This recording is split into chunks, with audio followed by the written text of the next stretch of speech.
Answer continues next on AM 560, The Answer. Now, from the Signature Bank Studios. This is Chicago's Morning Answer with Dan Proft and Amy Jacobson on AM 560, The Answer.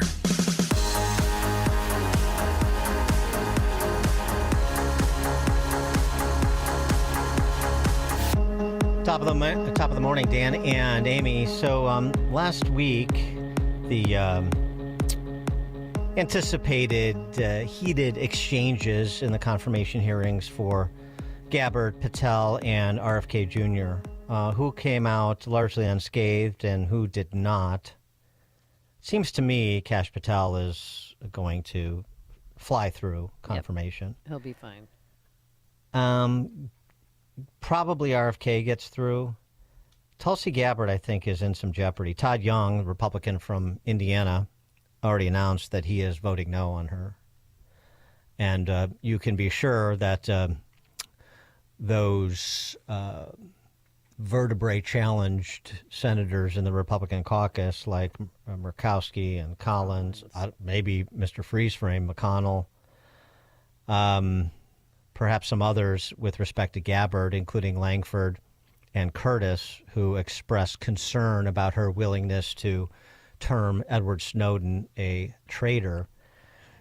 Gabbard, I think, is going to be a close call, it would seem to me. And in part, there is some separation between Gabbard and, say, Patel on important issues, like, for example, Section 702 of FISA. Now, Section 702, which was abused by Christopher Wray, remember Christopher Wray famously testified, 278,000 improper FISA searches under Section 702. And constitutionalists like Senator Mike Lee from Utah really grilled Christopher Wray over these abuses. And then the question became, should Section 702 be extracted from FISA, the reauthorization of FISA?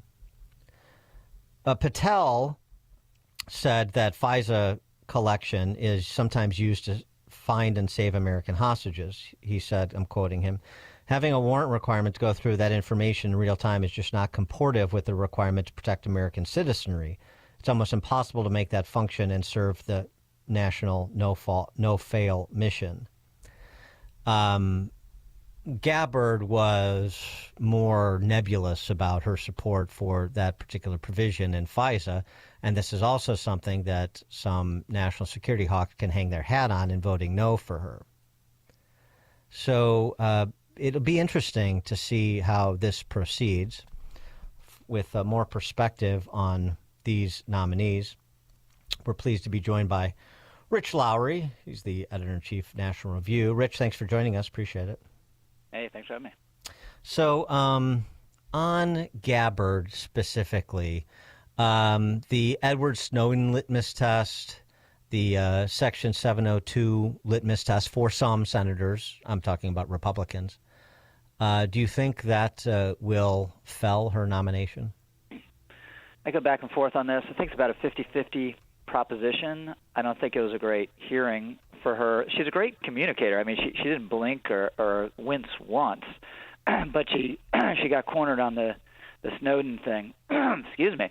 So usually, like one reason Hexeth's hearing works so well is the Democrats try to corner you into a yes or no question, and then you don't answer it, and you move on, and they wave their hands and they're angry that you didn't answer it, but that's it. You haven't given them what they want, and it's not going to be a major news story that you didn't answer a yes or no question, whereas it might be a damaging clip if you actually answer it and accept their terms. So you don't play their game. The problem she had is she got asked this question about Snowden being a traitor multiple times by both Democrats and Republicans and had a canned line. Now, I think you can defend – I'm not a Snowden fan. I think he is a traitor. But you could say, look, Senators, I understand where you're coming from. I don't think he had a treasonous intent, but I do think he ended up committing an act of treason and fleeing to a foreign adversary, and that's terrible. But she wouldn't do that, so it seemed canned, seemed insincere. The thing is, she can only lose one vote. Now, Todd Young, by the way, hasn't come out against her. If he does, she's going to lose in committee. She can't lose any Republicans on that committee. I think it's 9-8, and no Democrats are voting for her. So she has Collins to worry about, Todd Young to worry about. There's one other in there that she has to worry about among the Republicans.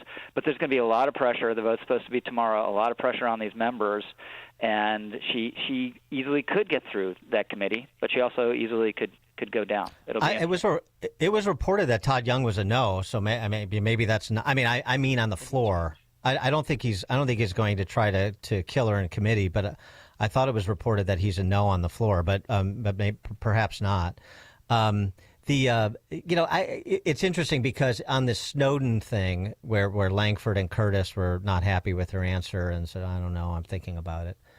The flip side, of course, is the chairman of the Senate Intel Committee, Tom Cotton, who's no dove, basically, and who also believes Snowden is a traitor, is not using that as a litmus test. And I think part of that is just basically deferring to, look, if you pass the sort of basic competency threshold test, combined with the fact that this is one of those nominees who is the hunted becoming the hunter with respect to the IC, then I think that does it for Tom Cotton, and I wonder how much his leadership will matter for some of those other allegedly conservative senators like Langford and Curtis. Yeah, Moran is the one I couldn't think of. That also could be an issue for her. Cotton is hugely impressive. He wants to get her through. He knew her in the House. Probably, end of the day, not really his type where she is ideologically, but this is right. Trump's pick. And this is the first big test of him as a chairman of this really important committee, so he doesn't want it to blow up. So any button he can push, I think he's going to be pushing. The thing is that you got to worry about if you're Tulsi or a Warner or you're MAGA and Warner, it's just Collins is not. These others might be susceptible to the real pressure campaign. We're going to primary you tomorrow. Collins, that's not an issue, right? So, but the thing is, she sounded a little more favorable after the hearing than some of the others. So I think she definitely has a fighter's chance to get out of that committee and to get confirmed, but she's on a knife's edge. Well, if Tulsi Gabbard doesn't work out, who's the backup? Are you hearing any names? No, but I haven't heard any names, but I think there have to be others who – this is a distinction I'll make, by the way, between RFK and Tulsi. RFK, I'm not a fan of RFK. But if he goes down, who's the second Maha leader? Who's the second most prominent? Do we know this person? No, this person doesn't exist. Mm-hmm. It's really all him, and he did materially help Trump. The vote count, you can argue about how much, but he definitely helped. So that's a huge pick for Trump, you got to think. Tulsi, I don't know why you couldn't get someone in the mold of John Ratcliffe. He got a lot of Democrat votes. You don't necessarily need someone who's going to get Democratic votes, but someone who really hates what happened over the last decade or so and is really loyal to Trump and doesn't have these questions about his or her record or judgment. It's a little bit like this is unfair to Tulsi because there's no personal stuff, and the attacks on her faith I think are absurd and wrong. But Matt Gaetz was it really terrible that Matt Gaetz went down? No, it's not as though the pick reverts to Chuck Schumer. Trump makes the pick, and he picks someone better in that instance, and I think he could do the same thing here if she goes down. Well, yeah, I mean, you maybe move Rick Grinnell into that spot. Of course, there's a name. Right, yeah. Right, especially after his success in Venezuela over the weekend. That's a good name, actually. What about, backing up RFK Jr., you just go down to his running mate, Nicole Shanahan. Yeah, maybe, but she doesn't have the same. I don't think she carries the same weight. I just think RFK. It's going to be 3 against, but somehow he'll get. Who are the 3 against? It's probably Murkowski, Collins, McConnell, or some mix thereof, with maybe Cassidy thrown in. I just think once these things. The Gates model was that was the model for defeating a Trump nominee you didn't like. We don't know who really opposed him, right? It was 6 to 8 people. It was all behind the scenes. They didn't have to put their heads above the parapet and take the heat. And they just said, it's not going to happen for this guy. And someone tapped him on the shoulder and said, okay, go away and do your TV gig now. It's harder. A secret committee vote is closer to that than a floor vote, but we'll still know where everyone was in the secret committee vote. So it's just really hard for these folks. They're going to get major pressure if they're the decisive no.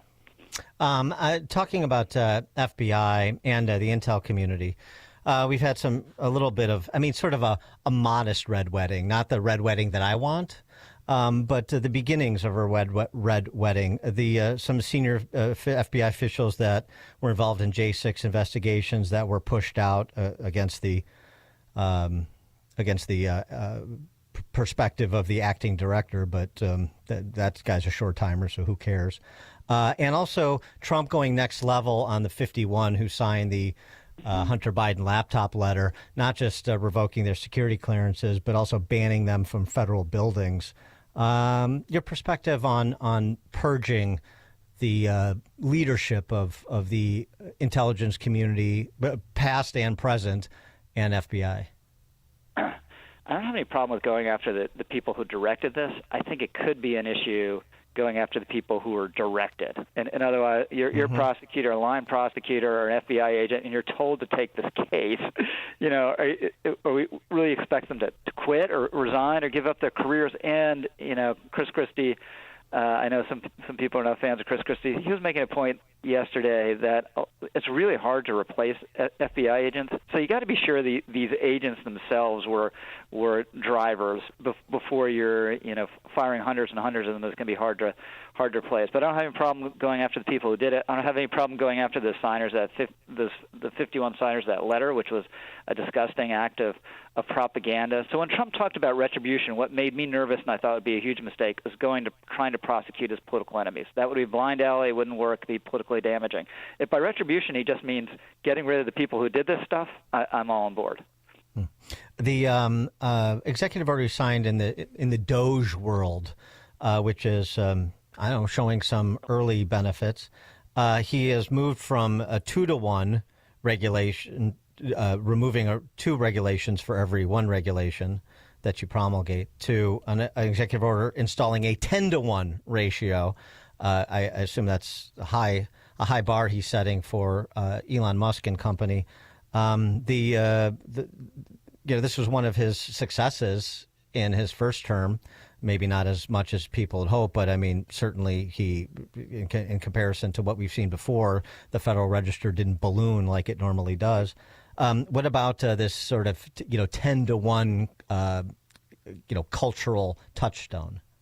Great, let's do it. Actually, let's have no new regulations. I'm all in favor of it. The only hesitation I have on this, and I don't want to be a naysayer because I think it's a righteous cause, is when it comes to undoing the regulations, you got to be really careful. Sorry, I got a frog in my throat. You got to be really careful because the courts will say, unless every I is dotted and T is crossed, the courts will say, no, you can't do this. So you had some perverse rulings the first time around. Obama did something out the door, and Trump said, okay, we're reversing that. And the court said, no, you can't reverse that. Well, right, if the guy unilaterally imposed it, why can't you unilaterally reverse it? But you have to go through all these procedures and process. So you just got to make sure you're doing that stuff right, although it's annoying and delays things. But we're in a post-Chevron world, so he has more latitude than he did the first go-around. Yeah, one would think. Yeah, absolutely.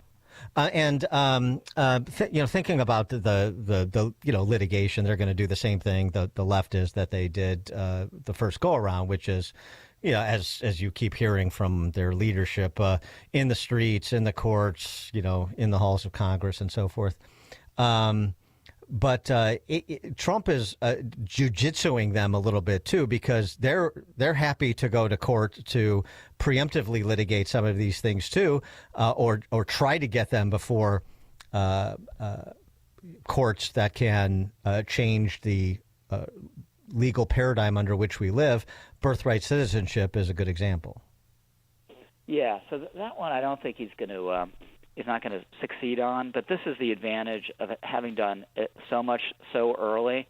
If you look at the anti-DEI order, it's pretty airtight. It is sweeping, could have a seismic effect, not just on the federal government, but on how the private sector thinks about these sort of things. And we're not having a debate about that right now, right? The debate about that was like 12 hours. And then it ended. If that was all he'd done, or the most significant thing he'd done, we'd still be arguing about it now. So this shows the advantage of the flood the zone approach. The disadvantage is if you're Russian, you can trip up here and there, as they did with this OMB guidance about the federal spending pause. But at the end of the day, the key thing on a lot of these executive orders is the chief executive runs the executive branch, right? You often hear it said on TV, oh, the Department of Justice is independent. No, it's not. It's entirely beholden to the president. Now, you don't want to be a partisan tool, but he gets to fire and hire and promote within some limits whoever he wants.